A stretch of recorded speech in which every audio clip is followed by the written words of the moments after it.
Direito desta semana é sobre processo legislativo constitucional.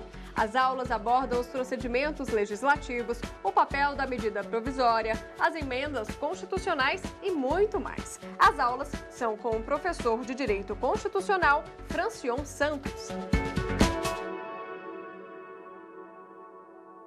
Olá, meu amigo concurseiro, você que está se preparando para concursos, telespectador do nosso glorioso programa Saber Direito. Tudo bem? Tudo certo?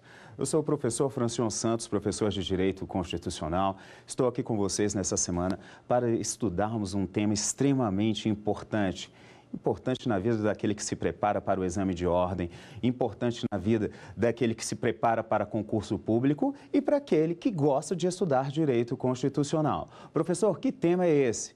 Minha gente, processo legislativo. Não temos como estudar direito constitucional sem pensarmos no processo legislativo, que envolve, claro, todo o nosso ordenamento jurídico, toda a situação de feitura das leis. Tema extremamente importante e recorrente em concursos públicos. Quando pensei o tema, pensei como posso ajudar aí a vida dos meus queridos alunos, tanto em concurso público como para o exame de ordem. Qual um tema importante? E aí me veio logo à cabeça processo legislativo, porque nós temos particularidades, temos questões jurisprudenciais importantes, temos que quebrar alguns paradigmas, alguns mitos, ok? Muita gente ainda não sabe o que é um ato normativo primário, um ato normativo secundário, faz confusão. Professor, onde é que entra súmula vinculante? Súmula vinculante é lei ou não é? Tudo isso nós vamos esclarecer ao longo dessa semana. Portanto, dividi o tema da seguinte forma. Hoje nós vamos falar sobre as disposições gerais do processo legislativo e as espécies de procedimento legislativo previsto no texto constitucional.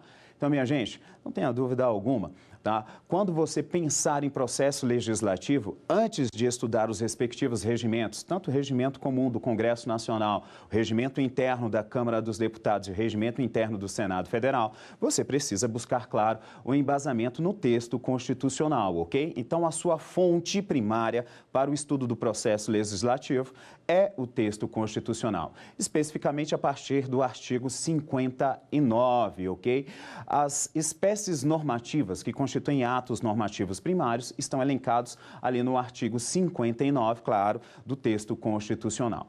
Professor, o que eu preciso saber acerca de ato normativo primário e ato normativo secundário antes de adentrar nos conceitos e classificações dos processos legislativos tá, previstos aí no texto constitucional? Minha gente, o importante é você saber que quando se pensar em ato normativo primário, pense sempre na fundamentação daquilo que está previsto no texto constitucional. Eu sempre vou buscar um embasamento de atos normativos primários no texto constitucional. Então, um conceito básico aí para você levar, você que gosta de acompanhar as nossas aulas com seu caderninho e montando um caderninho aí, já pode colocar atos normativos primários, conceitos. São todas as espécies normativas que buscam fundamento no texto constitucional para inovar no mundo jurídico. Elas possuem 3 características: generalidade, abstratividade e impessoalidade, ok? Você tem que estar fundado nesse tripé, ok? Para ter um conceito de ato normativo primário. Dentro do texto constitucional, as espécies que perfazem os atos normativos primários estão elencados no artigo 59. E aí você precisa tomar cuidado com o artigo 59, porque ele é extremamente importante. Ele vem dizer para você, tá, que o processo legislativo constitucional vai compreender a feitura das seguintes espécies normativas. E aí, minha gente, muito cuidado. Quais são as espécies normativas que compõem esses atos normativos primários elencados no artigo 59 da Constituição? Emendas à Constituição, tá? Que é manifestação do poder constituinte derivado reformador, ok? Nós temos leis complementares, leis ordinárias, leis delegadas, medidas provisórias, decretos legislativos e resoluções são as espécies elencadas no artigo 59. E aí você vai me perguntar, professor, por que atos normativos primários? E o senhor faz a menção à situação deles estarem previstos no artigo 59 como espécies constitucionais. Há possibilidade de termos atos normativos primários que não estejam elencados no artigo 59? Sim, minha gente, há possibilidade, doutrinariamente, tá? Nós classificamos outras categorias, por exemplo, o artigo 84, inciso 6, tá? Que vai aparecer aí para você, também elenca espécies de decretos que emanam do Poder Executivo, no exercício da atribuição competência privativa do Presidente da República, ok? Que são atos normativos primários. Nós classificamos no direito administrativo como decretos autônomos. Então, muito cuidado com decreto autônomo. Por que, professor, eu preciso tomar cuidado? Porque, embora seja um decreto, e a maioria dos decretos, tá, são atos normativos secundários que buscam a sua fundamentação e regulamentam disposições que estão previstas não no texto constitucional, mas nas próprias legislações, ok? Por isso nós chamamos de secundários, porque as legislações precisam estar de acordo com aquilo que está previsto no texto constitucional. Um ato normativo secundário, ele busca a sua fundamentação e dispõe sobre situações que estão previstas no texto legal. Então, eles são providos ou não de legalidade, ok? Porque regulamentam situações previstas nos atos normativos primários, situações que estão previstas em lei. Então, tome cuidado com os atos normativos secundários. E os decretos geralmente são atos normativos secundários, ao lado das portarias, ao lado das resoluções, instruções normativas, ok? Só que o decreto previsto no artigo 84, inciso 6, constitui espécie de decreto autônomo. Por que, professor, decreto autônomo? Porque ele busca a fundamentação no próprio texto constitucional. A própria Constituição autorizou. E aí, nós vamos voltar para o conceito inicial. Que conceito inicial, professor? Se ele busca fundamentação no próprio texto constitucional, se a própria Constituição autoriza a feitura, a regulamentação de determinada matéria sem a necessidade de previsão legal, ele é um ato normativo primário, ok? Porque a sua primazia vem do texto constitucional. Bacana, povo? Atos normativos secundários, eles são providos, como eu havia dito anteriormente, de legalidade ou ilegalidade. Como assim? Se eu tenho uma determinada situação prevista em lei e ela exige a regulamentação, geralmente na órbita administrativa. No estudo do direito administrativo, nós temos situações regulamentares, ok? Os regulamentos cuidam dessas situações, as portarias cuidam dessas situações. Eu preciso de um texto legal, de uma lei, de um ato normativo primário para veicular o comando, para que aquele ato administrativo venha regulamentar, venha dispor sobre ele. Exatamente nesse momento, é exatamente na situação de regulamentação que entra os atos normativos secundários. Por quê? Porque a lei ela precisa estar de acordo com o que está previsto no texto constitucional e as portarias, instruções normativas, os decretos, os regulamentos, eles vão dispor sobre aquilo que está previsto no texto legal. Então, nós temos duas fontes aí primárias para que o ato normativo secundário busque o seu elemento de validade. Professor, quais são? Nós vamos ter o texto legal e o texto constitucional. O texto legal, claro, de acordo com o texto constitucional. Então, muito, mas muito cuidado, tá? É importante criar essa distinção. E aí você vai me perguntar, professor, eu tenho dúvida com relação a determinadas situações, principalmente com resoluções. Uma resolução do CNJ é considerada doutrinariamente como um ato normativo primário ou secundário? Minha gente, a doutrina, ela tem uma certa divergência e essa divergência acontece porque se tenta analisar, se criar um conceito estanque para todas as situações. E não é bem assim. Você sabe que o Conselho Nacional de Justiça, tá, é um órgão do Poder Judiciário criado pela Emenda Constitucional número 45 de 2004, que tem funções exclusivamente de natureza administrativa. O CNJ não exerce funções de natureza jurisdicional. Então, no exercício do seu mistério, ele tem essa capacidade de dispor na órbita administrativa, na órbita da administração do Poder Judiciário, tá, de regulamentos que venham orientar a atividade administrativa praticada pelo Poder Judiciário. E aí, claro, ele pode emitir, baixar resoluções. E surge uma dúvida, as resoluções do CNJ seriam atos normativos primários ou atos normativos secundários?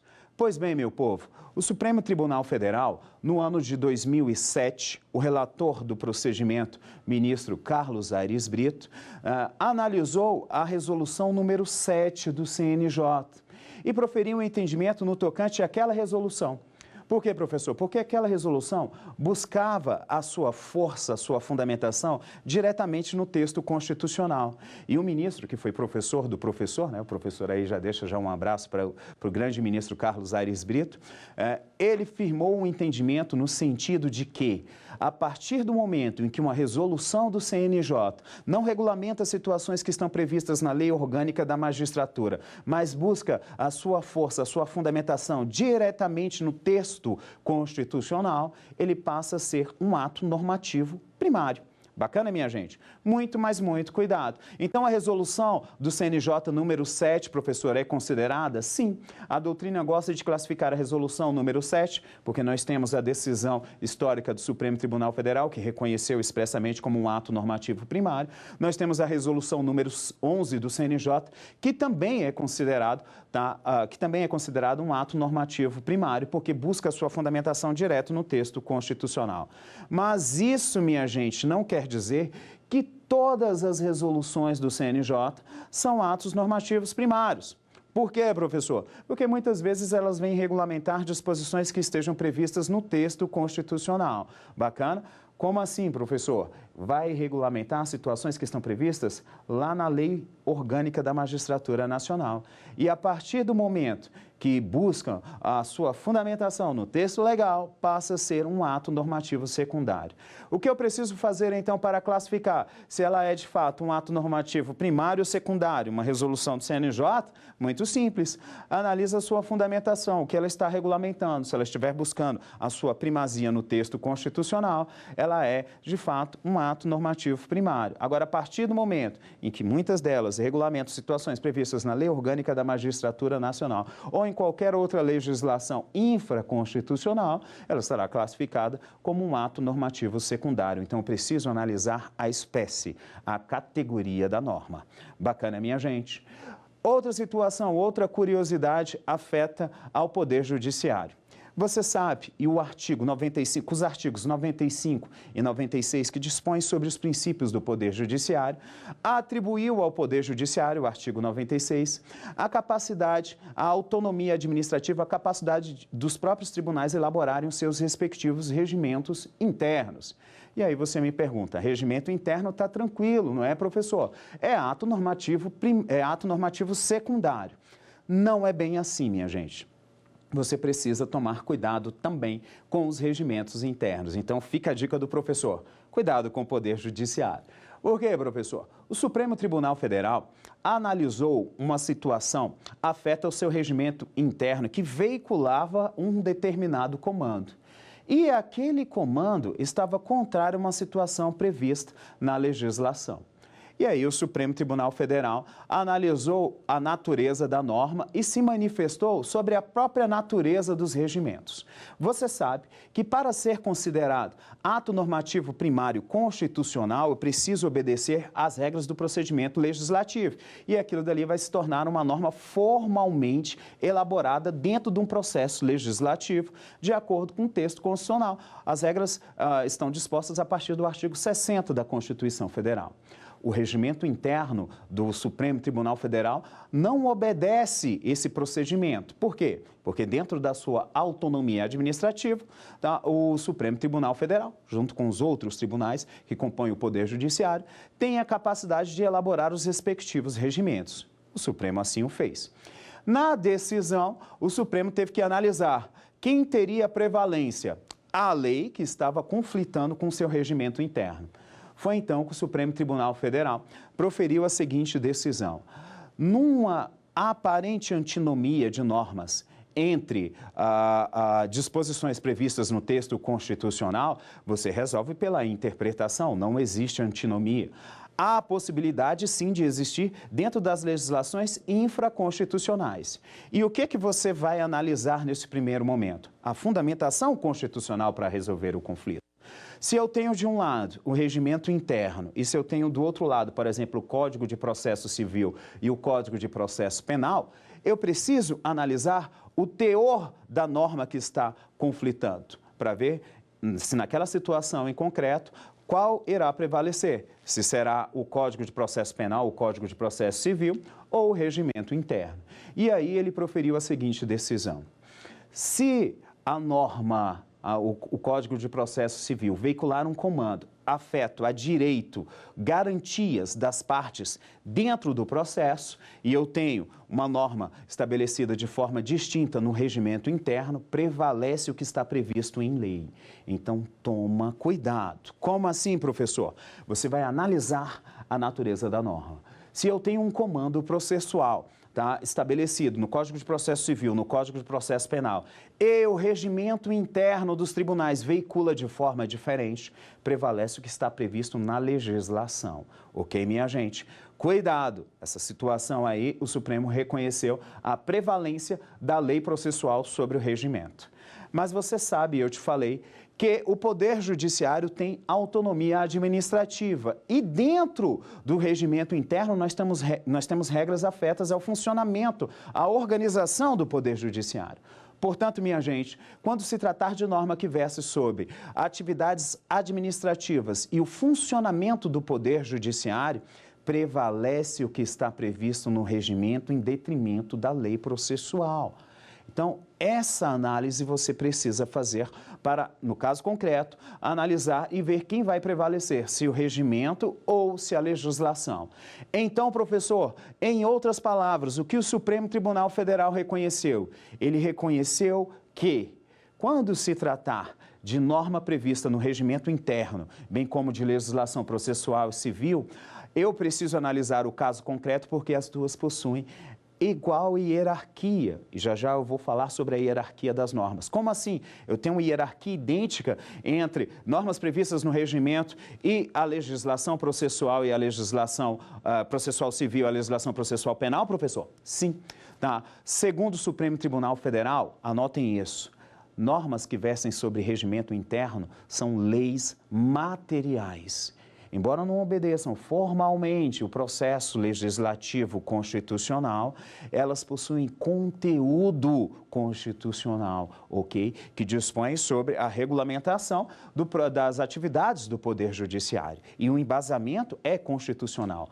Tornam-se, portanto, no tocante a essas normas, como atos normativos primários, ok, minha gente? E se são atos normativos primários, são leis materiais. Então, a prevalência de uma e outra se dá, no caso concreto, analisando a natureza da norma. Se versa sobre a organização, funcionamento e atividades administrativas do Poder Judiciário, prevalece o regimento.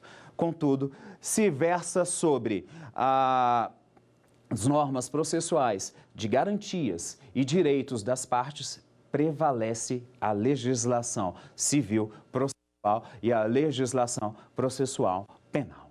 Bacana, meu povo? Muito cuidado com isso.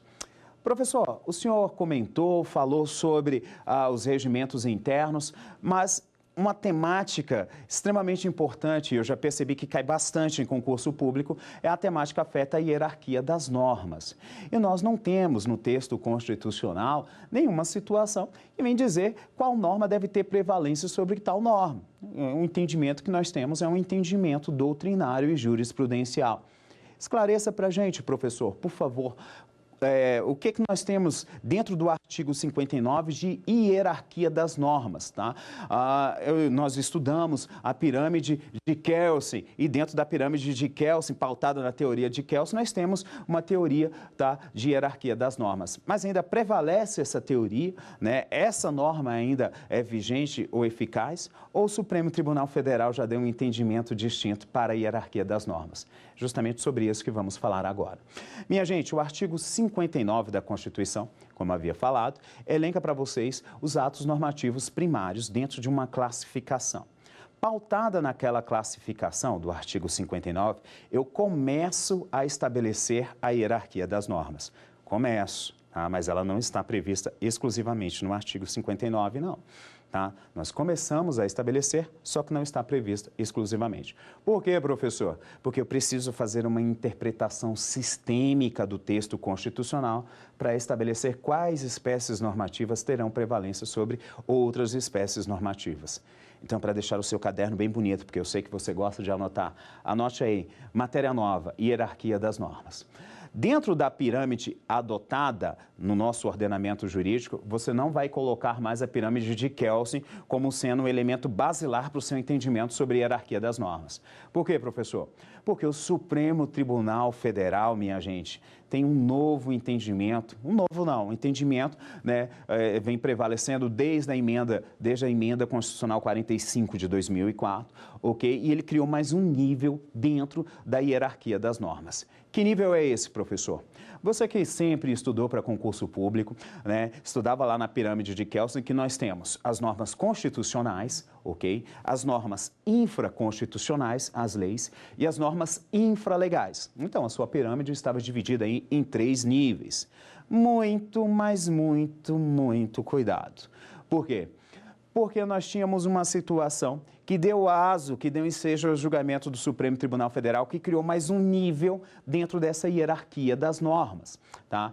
Que nível foi esse, professor? Criado pelo Supremo Tribunal Federal, das normas supralegais. Minha gente, o Brasil é signatário do Pacto de São José da Costa Rica. E lá nós temos um comando no tocante à tutela de direitos fundamentais. Lá está previsto que os signatários daqueles tratados não irão prender os seus cidadãos civilmente, exceto o devedor de alimentos. E aí, né, vai a dica para você. Não tem para onde você fugir, meu amigo. Devedor de alimentos vai para a cadeia. É a hipótese de prisão civil prevista tanto no texto constitucional como no Pacto de São José da Costa Rica. Fez o menino? Tem que pagar alimento, não vai fugir da sua responsabilidade. Só que o Pacto de São José da Costa Rica não veicula comandos afetos à prisão do depositário infiel.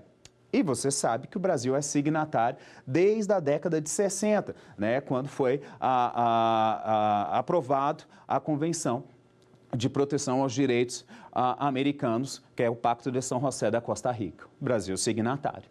Em 1988, promulgada a nossa Constituição Federal, né, que completou aí 30 anos, e no texto constitucional nós temos o seguinte comando: não haverá prisão civil por dívidas, exceto o do devedor de alimentos. E aí ele continua, e o do depositário infiel. Muito cuidado. Por quê, professor? Porque a Constituição Federal trouxe a previsão expressa de quê? De que há a possibilidade de prisão do depositário infiel, ao contrário daquilo que estava previsto no Pacto de São José da Costa Rica. E aí, minha gente, começamos a ter uma enxurrada de demandas judiciais. Advogados, né, contra a situação da prisão e a favor, dependendo da situação, cada um se posicionava de uma forma. E isso daí trazia muitas dúvidas às cabeças dos nossos nobres magistrados. Como julgar? Nós temos a situação da emenda 45 de 2004, que diz o seguinte: normas constitucionais, artigo 5º, parágrafo 3º. Tratados internacionais, tratados e convenções internacionais que versem sobre direitos humanos, que forem aprovados em 2 turnos por 3/5 em cada uma das casas do Congresso Nacional, serão equivalentes às emendas constitucionais. Só prestando atenção, serão equivalentes às emendas constitucionais. E aí surgiu a dúvida: professor, então o Pacto de São José da Costa Rica, ele é equivalente à emenda constitucional? Não, minha gente, porque o Brasil foi signatário antes da promulgação da emenda 45 de 2004. Aquele comando, embora não haja uma vedação, ok, passou a regulamentar situações pós-2004. Não há nenhum impedimento de que ele obedeça, sim, o procedimento e seja equivalente. Mas, naquele exato momento, não era. E aí, levamos a situação ao Supremo Tribunal Federal, que proferiu uma decisão, que é uma decisão que vai delimitar a implementação de mais um nível na hierarquia das normas, digamos assim. O Supremo Tribunal Federal firmou o seguinte entendimento: tratados e convenções internacionais que versem sobre direitos humanos, que incorporaram no nosso ordenamento jurídico, estão abaixo do texto constitucional, mas acima das leis. Então foi criado o status de norma supralegal, Como assim, professor? Eu vou ter, dentro da minha hierarquia das normas, você que já desenhou a sua pirâmide, que já deixou a pirâmide aí bisuradinha no seu caderno, que já está bem bonitinha, estruturada, divide em 4 níveis. No primeiro nível, nós vamos ter a Constituição Federal, no topo da pirâmide. A Constituição, no topo da pirâmide, normas constitucionais. Constituição Federal, com seu texto originário, ato das disposições constitucionais transitórias. Um pouquinho abaixo da Constituição, porque pode sofrer controle de constitucionalidade. Emendas de revisão, as emendas constitucionais, emendas de revisão, que têm fundamentação no artigo 3º do ato das disposições constitucionais transitórias, ok? O ADCT. Então, deixa já marcado aí para você ler depois. Nós aprovamos 6 emendas de revisão. É manifestação do poder constituinte derivado revisor. Bacana, povo. Emendas constitucionais, nós temos aí atualmente 99 emendas constitucionais, bacana, e os tratados internacionais que versam sobre direitos humanos que foram aprovados na forma do artigo 5º, parágrafo 3º. Atualmente, nós só temos um tratado internacional, que é a Convenção de Nova York para a proteção das pessoas com deficiência, ok? É um único tratado internacional que tem status, que é equivalente às emendas constitucionais. Reiterando, ele não é uma emenda constitucional, ok? Quando eu falar na nossa aula de sexta-feira, eu vou falar sobre as emendas constitucionais, eu vou voltar nesse tema e vou explicar para vocês que tratados internacionais aprovados por 3/5 em 2 turnos em cada uma das casas do Congresso Nacional são equivalentes às emendas constitucionais. Não são emendas constitucionais. Estão lá no nosso primeiro nível da pirâmide. Para o segundo nível da pirâmide, nós temos as normas supralegais. Então, dentro da sua pirâmide, você vai escrever lá no segundo nível, supralegais. Que espécies normativas que nós temos lá, professor? Nós temos as seguintes espécies normativas. Os tratados internacionais sobre direitos humanos que incorporaram no nosso ordenamento jurídico por maioria simples, tá? Na nossa próxima aula eu vou explicar para vocês o procedimento. Bacana, minha gente? Incorporaram por maioria simples, tá? E que hoje estão no nosso ordenamento jurídico, disciplinando relações fáticas, mas que não foram aprovados na forma do artigo 5º, parágrafo 3º, embora tenham incorporado no ordenamento jurídico. Como assim, professor? Quando eu aprovo um tratado internacional, minha gente, ele ingressa na forma do artigo 49, inciso 1 da Constituição Federal, na forma de decreto legislativo, ok? Ele é um decreto legislativo que aprova o texto e um decreto presidencial que promulga o texto, tá? Isso eu falei para vocês, nós vamos explicar na próxima aula, só para introduzir o assunto. E a regra é que seja aprovada por maioria simples, ok? As espécies normativas, estando presente a maioria dos membros, a maioria absoluta, ok, dos membros estando presente, essa é a regra, eu aprovo as disposições pela maioria dos votos. Nós temos isso no texto constitucional. Daqui a pouco nós vamos responder uma questão do quiz sobre isso daí. Bacana? O Tratado Internacional que versa sobre os direitos humanos, aprovados obedecendo à regra geral, tem status de norma supralegal. Está acima de quem, professor? Está acima das leis. As leis que formam o terceiro nível da nossa pirâmide da hierarquia das normas. Professor, que terceiro nível é esse? As espécies normativas que estão elencadas no artigo 59, do inciso 2 ao inciso 7, que são emendas constitucionais não estão lá, porque as emendas constitucionais estão no inciso 1, estão no topo da pirâmide, nós comentamos. São as leis complementares, leis ordinárias, leis delegadas, medidas provisórias, decretos legislativos e as resoluções. Bacana, minha gente? São as leis, atos normativos primários no terceiro nível da pirâmide. Algumas resoluções do CNJ também se encontram nesse terceiro nível, professor? Sim. Eu posso colocar nesse terceiro nível a decisão do Supremo Tribunal Federal que entendeu que os regimentos internos são equivalentes às leis, são leis materiais? Posso colocar no terceiro nível também. Eu também posso colocar no terceiro nível os decretos autônomos, tá? no terceiro nível da pirâmide. Por quê? Porque buscam a fundamentação exatamente no texto constitucional. E já no quarto nível da pirâmide, o que nós vamos ter? Nós vamos ter os atos infralegais, aqueles que regulamentam situações previstas na lei. Portarias, decretos, instruções normativas e resoluções. Por exemplo, uma resolução de uma agência reguladora é tida como um ato secundário, é uma norma infralegal. Bacana, minha gente? 4 níveis aí da nossa pirâmide. Normas constitucionais, normas supralegais, normas legais, ok? E as normas infralegais. Nós temos uma questão para a gente responder, afeta esse tema. Então, olho na tela, vamos para o nosso quiz, a nossa primeira questãozinha. A questão importante para a gente. Essa questão foi cobrada no concurso da FUNRIO de 2018 para procurador, tá? Vamos lá, na Assembleia Legislativa de Roraima.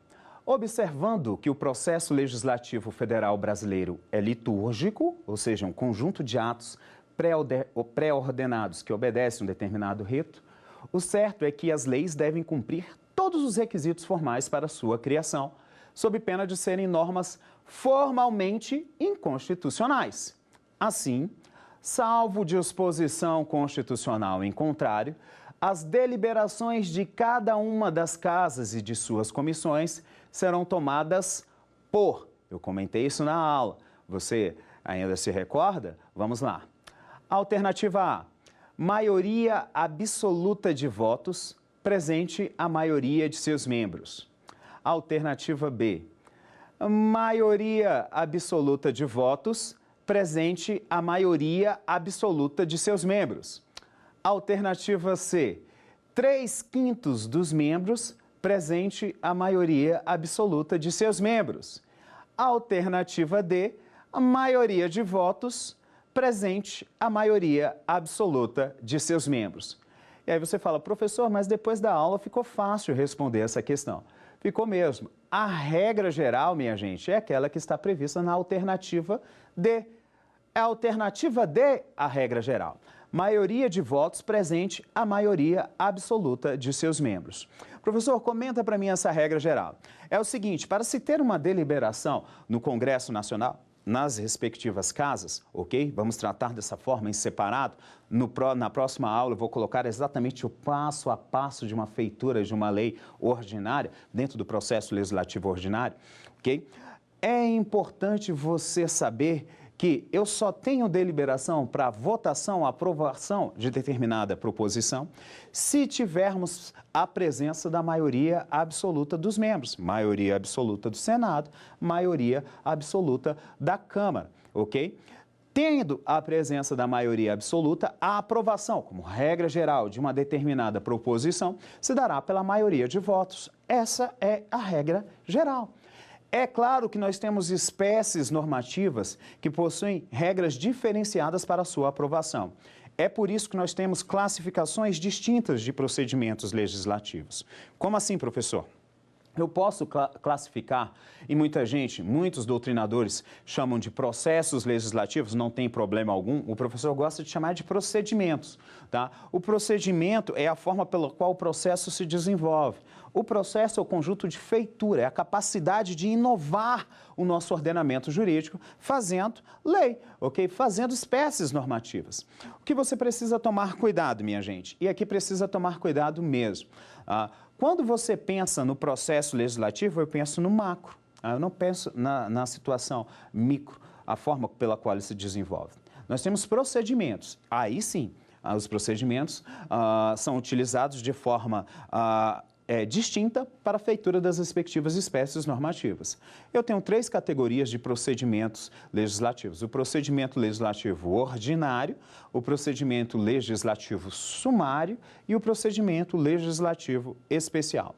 Professor, sobre o procedimento legislativo ordinário, eu tenho regras? Tenho. Ele serve para fazer lei ordinária, aquela categoria prevista lá no artigo 59, inciso 3, importantíssimo para o nosso estudo. O procedimento legislativo sumário, nós vamos estudar na aula 3, tem particularidades, ok? Ele também serve para se fazer lei ordinária, só que dentro de um rito abreviado. mais célere, ok? E eu vou explicar para vocês os respectivos prazos. Tá? Dentro de até 100 dias, eu tenho que ter a respectiva proposição aprovada na órbita do Congresso Nacional. Tá? Nós temos o procedimento legislativo especial, que serve para a feitura das demais espécies normativas, inclusive a feitura das leis orçamentárias. E aí você precisa tomar cuidado porque ele obedece ritos e disposições próprias. Procedimento legislativo especial serve para fazer quais espécies normativas, professor? Leis complementares, medidas provisórias, leis delegadas, decretos legislativos e resoluções. Então você tira a lei ordinária, todas as outras espécies normativas estão previstas estão inseridas dentro do procedimento legislativo especial. E aí nós temos diversas situações afetas ao procedimento legislativo especial. E muita gente pensa que nós temos até situações de hierarquia. O procedimento legislativo especial versa sobre espécies normativas que possuem hierarquia sobre a lei ordinária. Uma questão que gosta de aparecer bastante em prova. Lei ordinária e lei complementar, existe hierarquia entre elas? Em uma situação também que gosta de aparecer em prova, os procedimentos para aprovação da lei complementar são exatamente os mesmos procedimentos utilizados para aprovação de uma lei ordinária? Minha gente, isso gosta de aparecer em concurso. Inclusive, eu tenho uma situação muito interessante que também foi cobrada em concurso público e que nós vamos ver agora na nossa segunda questão do quiz. Olho na tela, vamos lá. Testando aí o seu conhecimento. Essa questão foi cobrada no concurso da FCC, tá? No ano de 2017. Ela diz o seguinte: dentre as espécies normativas passíveis de serem manejadas no ordenamento jurídico brasileiro, estão a lei ordinária e a lei complementar. Como semelhança ou distinção, dentre outras, pode-se mencionar. E aí a alternativa A vem trazer a seguinte regra para você. Assemelham-se em razão da necessidade de tramitação pelo legislativo competente em 2 turnos. E aí nós vamos estudar, você vai ver que elas não tramitam em 2 turnos, elas tramitam em turnos simples em cada uma das casas. Nós temos uma outra espécie normativa que tramita em 2 turnos, que são as emendas constitucionais. E aí ele diz, exigindo-se quórum de maioria simples para posterior submissão à sanção. Está certo ou está errada essa alternativa A? Vamos analisar. B. Distinguem-se em razão das matérias que devem ser objeto de cada uma dessas espécies normativas, sendo, portanto, critério material, não havendo hierarquia entre os atos normativos. Será, minha gente? Vamos ver. Alternativa C. A necessidade de quórum qualificado de aprovação mais rígido para a lei ordinária em razão de sua tramitação mais ágil, exigindo-se menos horas de debate na fase de deliberação. A necessidade de quórum diferenciado para a aprovação da lei complementar, exigido apenas a depender da iniciativa dessa espécie normativa. Então, a alternativa correta é a alternativa B. Está aí na tela para vocês. Não há, minha gente, hierarquia entre lei ordinária e lei complementar. Nós temos um entendimento jurisprudencial, vai estar inclusive no material de apoio aí para vocês, ok? Do Supremo Tribunal Federal, ele, na análise de uma situação em concreto, diz que nós temos campos de atuações distintos entre lei ordinária e lei complementar. Ok? Nós não temos hierarquia entre essas espécies normativas. Nós só temos campos de atuações distintos. Então, a alternativa B que diz, distingue-se em razão das matérias que devem ser objeto de cada uma dessas espécies normativas, sendo, portanto, critério material, não havendo hierarquia entre os atos normativos. Que atos normativos, professor? Entre lei complementar e lei ordinária. Bacana? Então, muito, mas muito cuidado com isso. As bancas gostam de colocar aí em concursos públicos, no teu exame de ordem, não vai cair nessa pegadinha. Não existe hierarquia entre lei complementar e lei ordinária, mas campos distintos de atuações. A distinção está no campo material. A lei complementar, ela exige um comando constitucional para se veicular determinadas matérias. A lei ordinária é a regra. Ok, minha gente, cuidado com isso, tá? Muito, mas muito cuidado.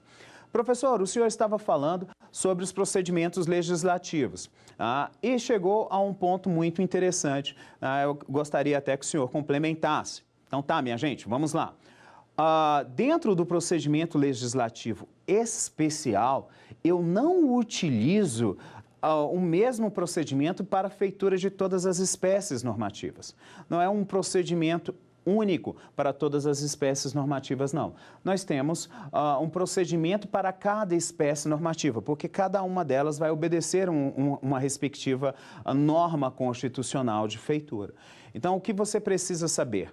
O processo legislativo ordinário, ou o procedimento legislativo ordinário, tá, como o professor gosta de chamar, ele é utilizado para se fazer leis ordinárias e é o elemento basilar para a feitura de quase todas as outras espécies normativas. Quase todas elas vão utilizar aquilo que eu utilizo lá no procedimento legislativo ordinário, mas como esqueleto de feitura de normas, porque as espécies normativas terão aí ritos de elaboração próprios estabelecidos no texto constitucional, tá, em legislação complementar e nos respectivos regimentos internos. Então, cuidado com isso, para que você não seja surpreendido na sua prova, né, sobre, não, o processo legislativo ordinário é utilizado como regra geral para a feitura de todas as espécies normativas. Já vi isso em concurso público. Se cair uma questão assim, a questão está errada. Tá? Cada espécie normativa obedece um procedimento próprio de feitura, tá? E o rito está estabelecido como base no texto constitucional. Minha gente, quem é que pode fazer controle de constitucionalidade em abstrato de atos normativos federais e estaduais que venham violar o texto constitucional? Isso você sabe que é o Supremo Tribunal Federal. Professor, todas aquelas espécies normativas que estão elencadas no artigo 59 da Constituição podem sofrer controle de constitucionalidade? Claro, minha gente, que pode. Essa possibilidade sim. Tá? Nós temos, dentro do nosso ordenamento jurídico, né, duas espécies de controle de constitucionalidade das normas. O controle abstrato, tá, que nós chamamos de controle concentrado de normas, e o controle difuso, que pode ser feito por qualquer um dos órgãos do Poder Judiciário na análise do caso concreto, ok? Todas essas espécies normativas podem sofrer, sim, controle de constitucionalidade. Por quê, professor? Porque são atos normativos primários, minha gente. E como atos normativos primários, eles precisam guardar correlação com o que está previsto no texto constitucional. Tá? Se não obedecerem às normas constitucionais no tocante ao processo de elaboração, surge uma categoria de inconstitucionalidade. Você já deve ter feito alguma questão de concurso, se deparado com essa terminologia, que se chama inconstitucionalidade formal. Tá? O que é uma inconstitucionalidade formal? É a inconstitucionalidade que surge pela inobservância das regras de processo legislativo na elaboração da norma, ok? De repente, nós aprovamos uma norma por um determinado quórum que não era o quórum de aprovação da norma. De repente, nós temos um vício de iniciativa dentro das normas, que, no tocante à apresentação da proposição, quem deveria apresentar é uma autoridade, o presidente da República, e quem apresentou foi um parlamentar. Nós temos um vício de inconstitucionalidade. Essa inconstitucionalidade é classificada de inconstitucionalidade formal. Por quê, professor? Porque ela não observou o rito próprio de elaboração, de feitura das espécies normativas. E aí acaba desbordando, se afastando daquilo que está previsto no texto constitucional. A outra categoria de inconstitucionalidade é no tocante à matéria.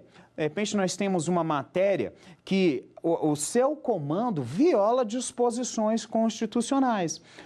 Por exemplo, nós temos determinadas situações que não podem ser abolidas, que estão previstas no texto constitucional. Nós chamamos de cláusulas pétreas. As cláusulas pétreas estão previstas no artigo 60, parágrafo 4º da Constituição Federal. Professor, nós temos lá diversos comandos. Vamos supor que nós temos lá, não será matéria de emenda constitucional tendente a abolir, e aí nós temos os direitos individuais. Temos determinado direito individual veiculado no texto constitucional. E se apresenta uma proposta de emenda à Constituição que venha justamente a abolir aquele comando, aquele direito, aquela prerrogativa, aquela liberdade que está prevista no texto constitucional. Aquela norma é considerada inconstitucional? Sim, no seu aspecto material. A matéria, o comando veiculado dentro do texto constitucional, está previsto de uma forma e o comando legal afronta o que está previsto no texto constitucional. Então, nós temos uma antinomia no tocante à matéria. A matéria da proposição e a matéria da constitucional, aquela matéria que está prevista no texto constitucional. Então, isso daí acaba desbordando em uma inconstitucionalidade material. Não faça confusão entre as duas categorias. A inobservância, a incompatibilidade de matérias enseja a declaração de inconstitucionalidade material. Já a inobservância do procedimento para a feitura, a elaboração das normas, a aprovação das respectivas proposições, enseja uma inconstitucionalidade formal. E aí nós temos campos distintos de atuação. E é justamente sobre essa terceira categoria de classificações de inconstitucionalidade, essa segunda categoria de classificação de inconstitucionalidade, a inconstitucionalidade formal, que nós temos uma questão de concurso, tá? É a nossa terceira pergunta do quiz de hoje. Vamos responder, vamos analisar. Olho na tela aí, minha gente.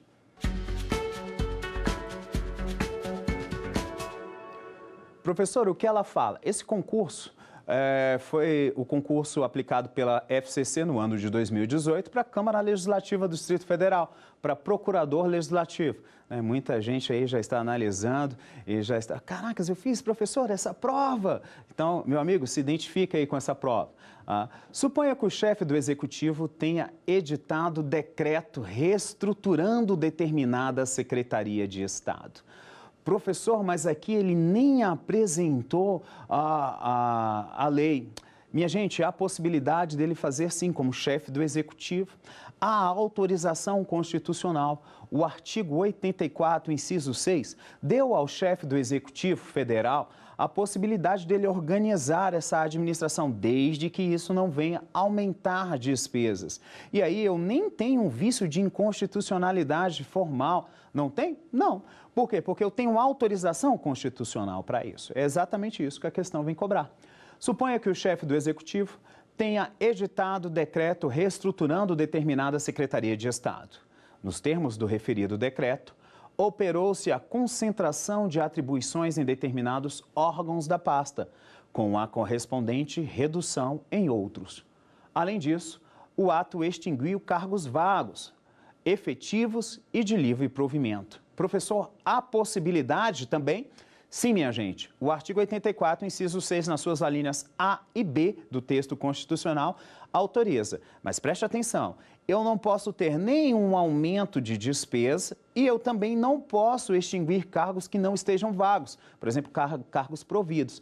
Porque nessa situação não há possibilidade de se fazer através de decreto, exige-se lei. Bacana? Referido decreto foi contestado judicialmente pelos servidores, sustentando que o mesmo não encontra base legal, extrapolando assim os limites do poder regulamentar conferido ao chefe do Executivo. Na situação, nós teríamos ali, já que eles estão alegando que ele não poderia versar sobre aquilo, uma situação de inconstitucionalidade sugerida aí pelos servidores formal, e uma situação também de inconstitucionalidade material. E aí, minha gente, considerando as competências constitucionalmente estabelecidas, conclui-se corretamente que a edição do referido ato afigura-se juridicamente ilegítima, diz a alternativa A, eis que a extinção de cargos efetivos, ainda que vagos, constitui matéria de reserva de lei, não podendo ser operada por decreto. Vamos para a alternativa B. Legítima, eis que se situa no âmbito e nos limites da competência do poder normativo do chefe do Executivo, para dispor sobre organização administrativa. Será? Vamos para C. Legítima apenas no que concerne à realocação de atribuições internas, porém inconstitucional quanto à extinção de cargos por afronta ao princípio da legalidade. E a alternativa D, legítima apenas se precidido de delegação legislativa para o Poder Executivo, ainda que de forma genérica, sob pena de afronta ao princípio de separação de poderes. Minha gente, ficou fácil de responder. A alternativa correta é a alternativa B, tá? É legítima, eis que se situa no âmbito e nos limites da competência do poder normativo do chefe do Executivo para dispor sobre a organização administrativa. Professor, a Constituição Federal conferiu ao presidente da República essa prerrogativa? Sim, minha gente. Vem comigo, eu vou aqui fazer a leitura com vocês do artigo 84, porque ele é muito importante. Eu trouxe aqui para a gente, para comentarmos, para debatermos. O artigo 84 veicula a autorização, a hipótese constitucional de adoção por parte do presidente da República de um decreto autônomo. Artigo 84, inciso 6. Compete privativamente ao presidente da República, inciso 6, dispor, mediante decreto, sobre, e aí ele vai lá e fala para você, organização e funcionamento da administração federal, o presidente da República pode dispor? Pode sim, quando não implicar aumento de despesa, nem criação ou extinção de órgãos públicos. Porque nessa segunda situação aqui, minha gente, há de se veicular esse comando através de lei, ok? Quando implicar aumento de despesa, criação de órgãos públicos, extinção de órgãos públicos, somente lei. Mas quando não implicar aumento de despesa, nem criação ou extinção de órgãos públicos, o presidente da República, assim como os chefes do Executivo, estadual e do Distrito Federal também pode, através de decreto, e é hipótese de decreto autônomo, que está no mesmo nível das leis, está no mesmo patamar, não existe essa hierarquia. E a alternativa B, extinção de funções ou cargos públicos quando vagos. Então, ele pode dispor, mediante decreto, sobre a extinção e funções de cargos públicos quando estiverem vagos. Lembrando, novamente, quando estiverem vagos, porque se estiver provido, meu povo, aí não. Se estiver provido, aí tem que ser através de lei. Bacana? Muito, mas muito, muito cuidado com tudo isso. Professor, o que nós estudamos, então, nessa aula de hoje? Eu falei para vocês sobre o processo legislativo constitucional, o conjunto de atos pré-ordenados que são utilizados para a feitura, para a inovação do nosso ordenamento jurídico, né? Eles servem justamente para fazer os atos normativos primários que estão previstos, elencados no artigo 59 da Constituição Federal, que são extremamente importantes para o nosso estudo. Falei para vocês que o Supremo Tribunal Federal, ele, hoje, no tocante à hierarquia das normas, não adota mais a pirâmide de Kelsen, que tem apenas 3 níveis. O Supremo Tribunal Federal criou um novo nível na hierarquia das normas durante a análise, julgamento do caso concreto da prisão do depositário infiel.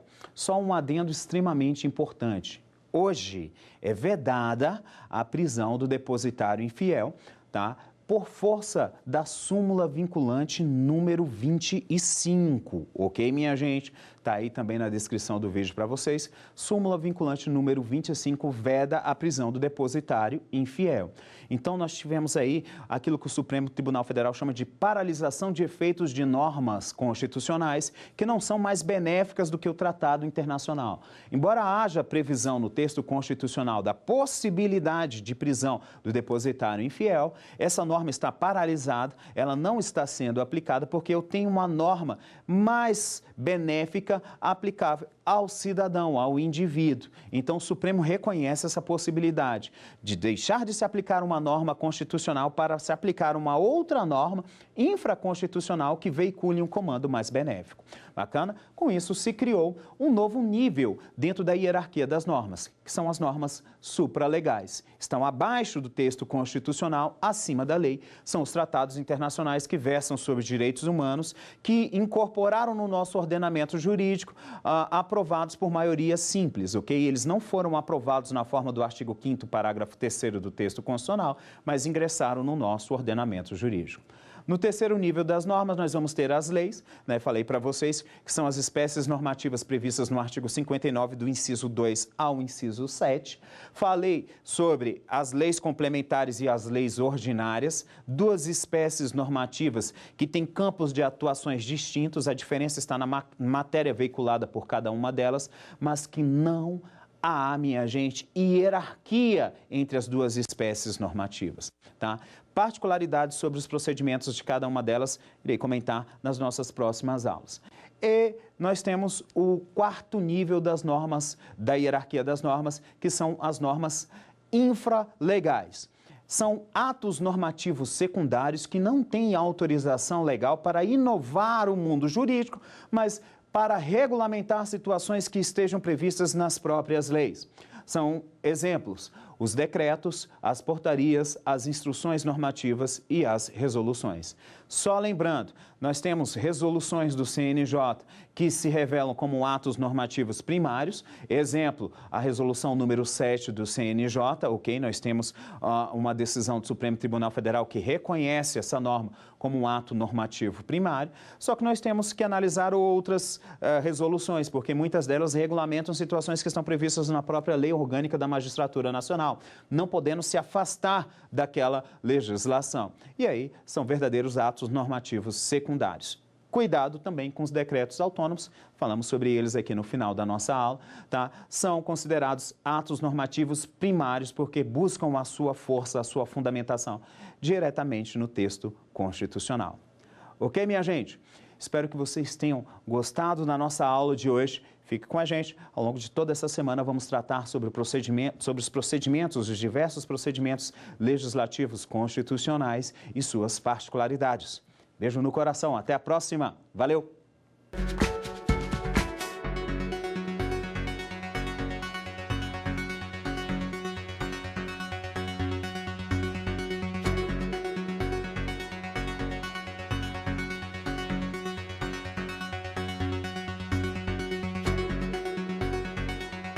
Quer dar uma sugestão de tema para os cursos do Saber Direito?